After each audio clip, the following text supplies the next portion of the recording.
संस्कृत भारती गोवा प्रस्तौति अनुशिक्षणम्।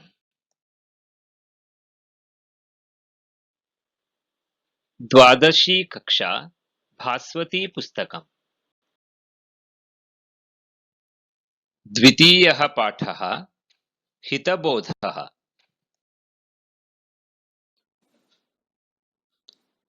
सर्वेभ्यः नमो नमः। प्रिय छात्राः, वयम् अद्य द्वितीयं पाठं पठामः।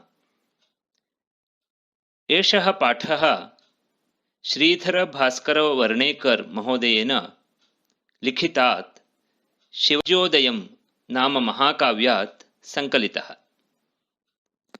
This lesson is taken from an epic named Shivarajyodayam, written by Professor Sridhar Bhaskar Varnekar.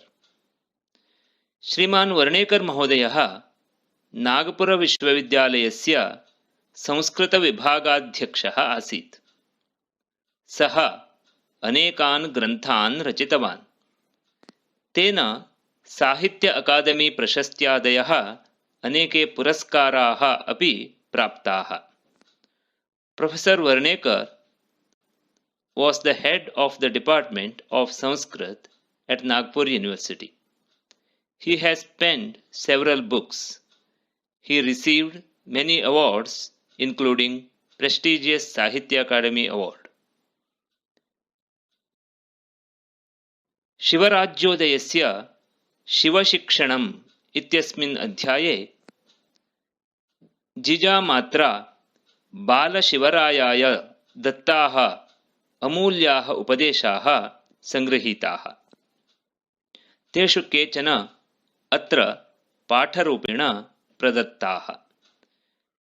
Valuable teachings imparted by Jijabai to Shivaji in his childhood are given in a chapter named Shiva Shikshanam in Shivarajyodayam. Some of them are given here for your study. Vayam पाठस्य आरम्भं कुर्मः. Let us start the lesson.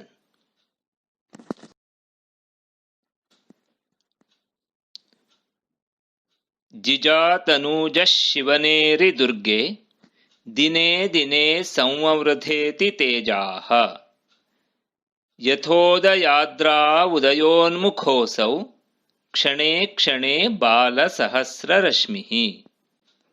पदच्छेदः।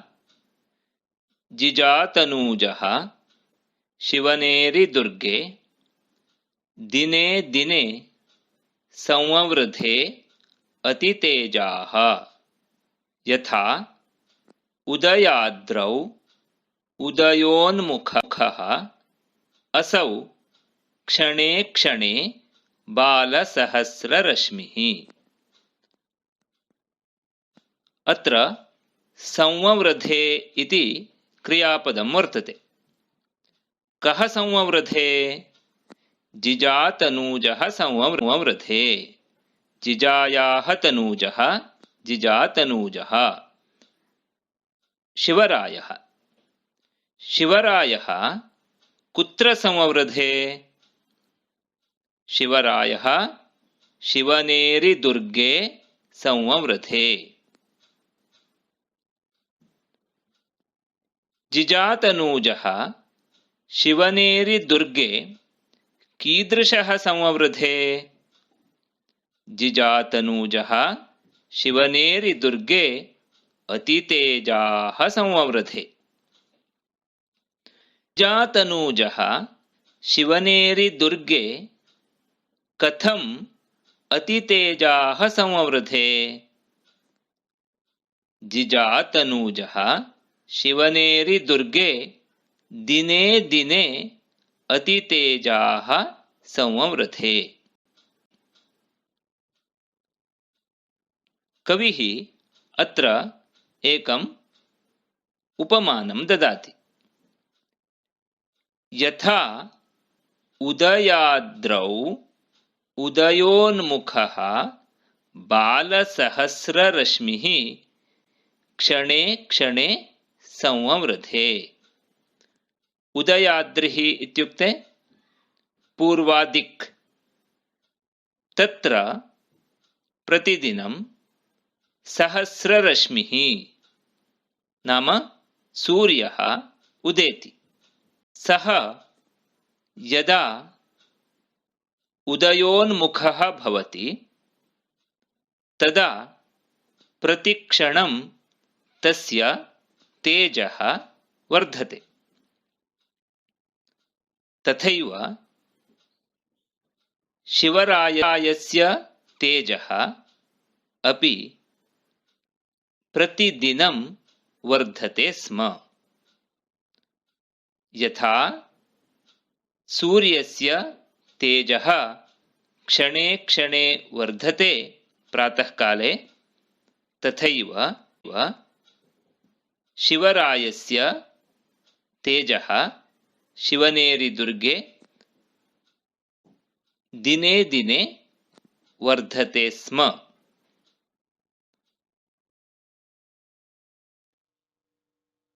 इदानीं वयम् एतस्य पद्यस्य अन्वयं पश्यामः। Let us see Anvay of this verse now.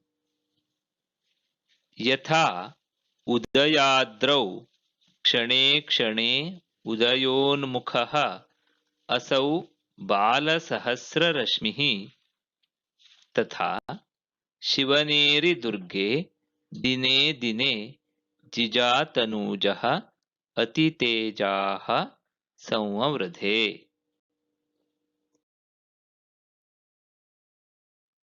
इदानीं कठिनशब्दानाम् अर्थं जानीमः। Let us now know the meaning of some difficult words. Jijatanujaha, son of Jijabai. Shivaneri Durge, at Shivaneri fort. Dine dine, every day or day by day. Atitejaha, very bright. Samavrathe, grew up. Balaha, child. Kshane kshane, every moment. Sahasrarashmihi, the sun. Udayonmukhaha, rising. Now, let us see the meaning of this verse. The son of Jijabai maturated brighter and brighter day by day in Shivaneri fort, like the infant sun rising in the east becomes brighter and brighter every moment. Here, the upsurge of Shivaji is compared with the rise of the sun. The rising sun gains more and more brightness every moment. In the same way, Shivaji became more and more powerful day by day.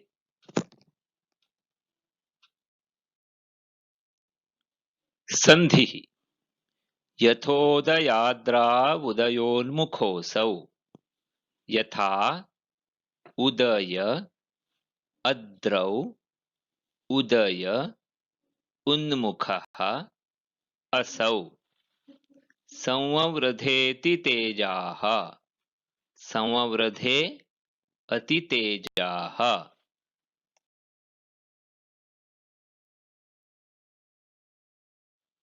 समासः जिजातनूजः जिजायाः तनूजः षष्ठी तत्पुरुषः। शिवनेरि दुर्गे शिवनेरि इति दुर्गे कर्मधारयः। दिने दिने प्रतिदिनम् अव्ययी भावः। क्षणे क्षणे प्रतिक्षणम् अव्ययी भावः। बालसहस्ररश्मिः बालः सहस्ररश्मिः कर्मधारयः।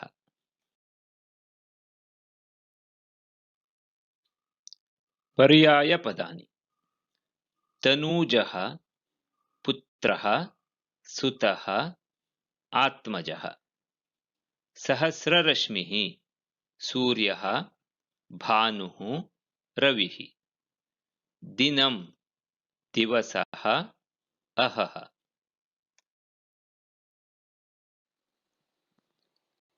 धन्यवादः। पाठः अग्रिमसञ्चिकायाम् अनुवर्तते। प्रतीक्षां कुर्वन्तु।